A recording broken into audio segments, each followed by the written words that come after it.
Hi, Bill. So this is LA Progressive. We're back again.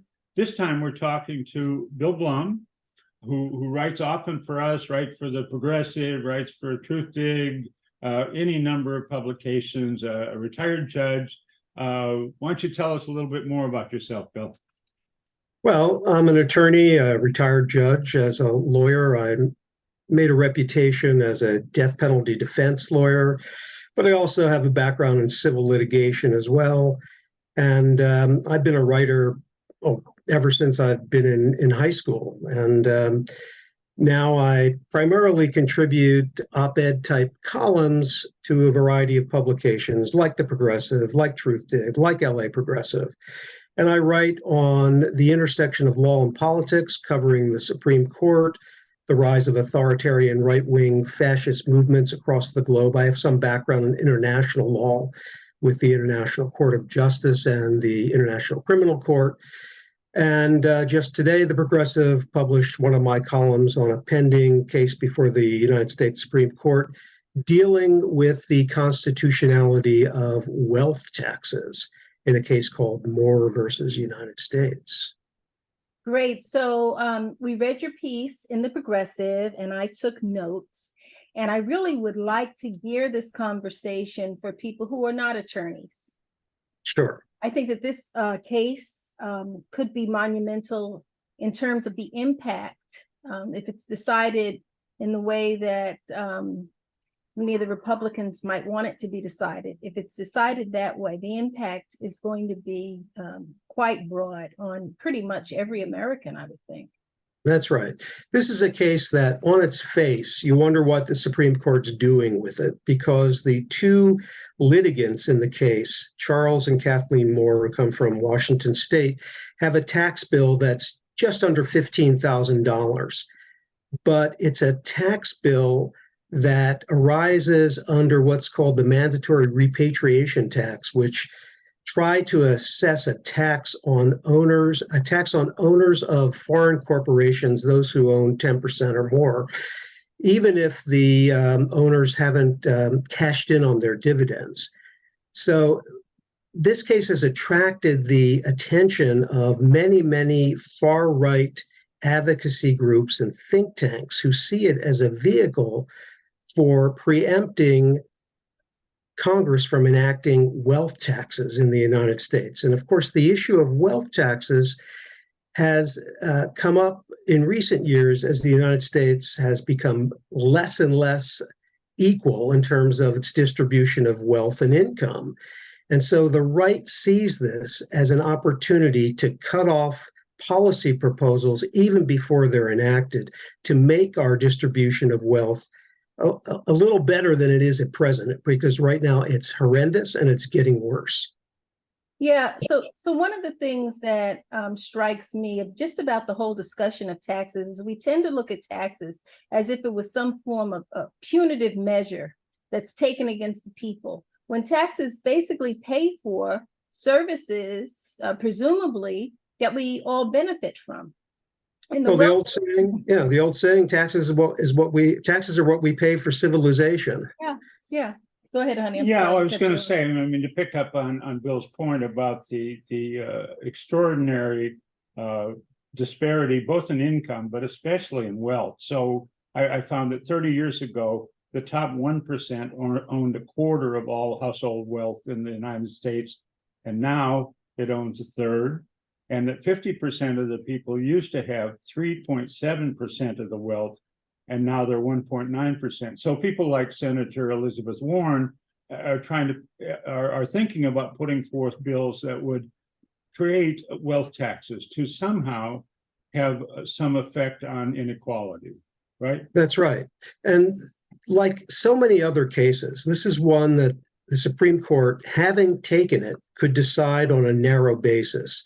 It could say that there has been a mistake in applying this mandatory repatriation tax, the MRT, to Charles and Kathleen Moore. It could limit its ruling to the MRT in some fashion.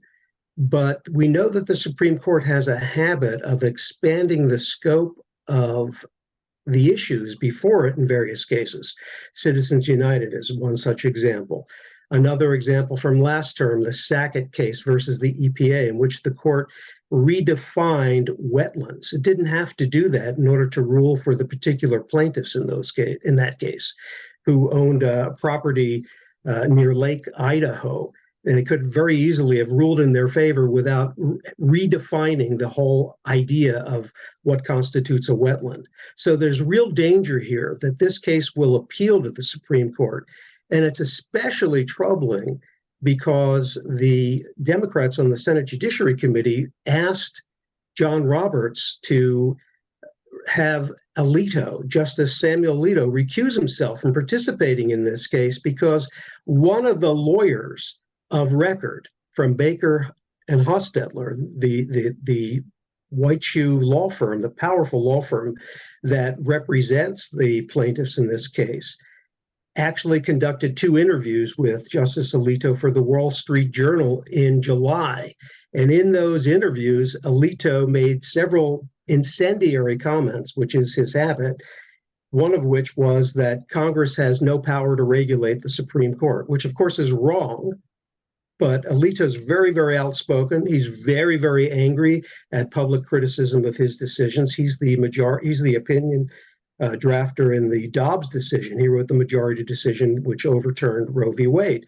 So Alito refuses to recuse himself in the case. He issued a special written statement on September 8th saying, I'm not getting out of this case. And of course, we know that Alito took an all expenses paid vacation paid for by a billionaire hedge fund manager named Paul Singer, who happens to be the chair of the Manhattan Institute, a right-wing think tank, which filed one of the amicus briefs in the case. So there's this interlocking directorate of right-wing interests in the case, and it's very, very important. It's one of the cases that I think is flying under the radar to a certain extent. And in writing a column about it, I hope to bring it out into the public, shine some daylight on it, and get people interested and concerned about not only the case, but about wealth taxes in general, because wealth taxes are a vehicle that the progressive left can promote and use to address the issue of social inequality, to fund social programs, and to cut the federal deficit. Yeah, and I think it's really important that we again emphasize that taxes are not some form of punishment. There's no reason that the wealthy should get off scot-free. They benefit from the services. And one of the benefits that they've gotten is they've gotten the benefit of living or gaining wealth in this country, a country that was built on the backs of stolen land and stolen labor. So those people never got compensated. But That's right. I want to recap just briefly, really quickly, what this case is about. So what we have here is this couple, Charles and Kathleen Moore. They invested $40,000 in an Indian company, and they reinvested their earnings. So they actually never pocketed a dime. Their initial investment was in 2005, and then in 2017, Donald Trump signed into law the Tax Cuts and Jobs Act, which had a provision for a one-time levy called the mandatory repatriation tax. And that is when the Moores received a $15,000 tax bill from the IRS. And that's what led to this, what eventually has become the Supreme Court case. But at the trial court level, they lost. And then at the appellate level, they lost. And now the Supreme Court has decided to hear this case.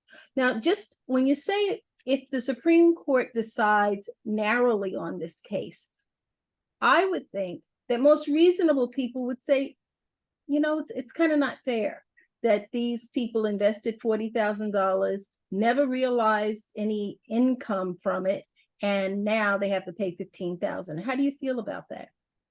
Well, again, if you were to decide this case narrowly, and you could decide it on the grounds that the MRT is a retroactive tax, because the tax can go back to profits dating to 1986. Of course, in the Moores situation, they go back to 2005. So the Moores are a somewhat sympathetic figure, although they're a little more connected politically than most people realize, because Charles Moore's father is an economist who apparently is an expert working with a group called the Competitive Enterprise Institute, which actually engineered this case and then got Baker and Hofstetler involved as the primary litigator. So I am sympathetic to them. Nobody wants to open up their mail or hear from their accountant that, oh, surprise, you have to pay another $15,000 in taxes to the IRS. But this is a vehicle, the MRT, and it's a very weak vehicle to get at big pockets, big moneyed interests that have stored profits abroad for the purpose of evading U.S. tax law. That's the reason behind the MRT. And I'm sure if Donald Trump and his cohorts had to do it all over again, they wouldn't even have an MRT in the omnibus tax legislation. But there it is, it's present, and it can raise about $340 billion, according to most experts. And another irony, of course, is that in 1999, before he transformed into, a neo-fascist, Donald Trump was promoting a wealth tax when he was flirting with a bid to become the presidential candidate of the Reform Party. So he's come full circle on this issue, as he has on abortion and many other issues. So the bottom line is, this is an important case, not only for tax policy, but for the economy, for issues of social equality. And I want everyone to keep their eyes on this case. And as it's argued, it hasn't yet been calendared, but I'm not optimistic as to how it's going to turn out in the Supreme Court. Right. Well, as you say, I mean, if the Moores prevail in the Supreme Court, what that really does, earlier I mentioned that Elizabeth Warren and others are thinking about putting forth new taxes, but this would head them off. But we're in a terrible situation. I mean, we have this inequality. And now if we were prevented, the government was prevented from getting at accumulated wealth, what do we do? Well, on the merits, the Supreme Court shouldn't be dealing with wealth taxes per se in this case. The Justice Department argues that the tax imposed on the Moores, the MRT, is really just another kind of income tax. And that's one way the Supreme Court could resolve this. It could resolve it as simply a form of an income tax. But what's dangerous here, and if you read these amicus briefs and even the brief filed by Baker and Hofstetler, they are asking the court to preemptively determine that wealth taxes at the federal level are unconstitutional. And that would cut off for all time until the court reverses itself the possibility that we could have a wealth tax in the United States. So it's just a further driver for inequality. That's really what's at stake in this case. How unequal a society are we going to have 10 years from now, 20 years from now? It's only getting worse, and I don't see it getting better if the Supreme Court meddles in this kind of issue. Yeah. Well, Bill Blum, thank you so much for giving us more information on this somewhat complex case. And we'll be keeping an eye out and looking for more of your writings on this topic. I just want to let the LA Progressive community know that we intend to do a regular conversation with Bill Blum. So look out for more of these in the future. It's always a pleasure to be with you, and I look forward to it.